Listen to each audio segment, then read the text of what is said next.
ஓம் நம சிவாய. மாசி மாதம் என்றாலே நம்முடைய வாழ்க்கையில் மிகப்பெரிய சிக்கல்களை எல்லாம் சந்திக்க வேண்டி வரும். தை மாதத்தில் சிறப்பாக இருந்துவிட்டு மாசி மாத தொடக்கத்தில் இருந்து நமக்கு துன்பம் ஒவ்வொன்றாக இருந்து கொண்டிருக்கும்.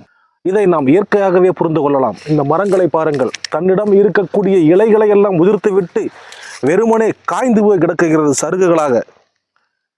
இந்த மாபெரும் சிக்கலை தீர்ப்பதற்காகத்தான் நம்முடைய முன்னோர்கள் முன்பே வகுத்து வைத்திருக்கிறார்கள். சிவராத்திரி தினத்தில் சிவனை முழு இரவிலும் வழிபட்டு உங்களுடைய நட்சத்திர அதிபதிகளை வழிபட்டு நீங்கள் விரதம் இருந்து வந்தால் அன்றைய தினத்தில் உங்களுக்கு அற்புதமான பலன்கள் கிடைக்கும். வறுமை விலகும், வசதிகள் பெருகும்.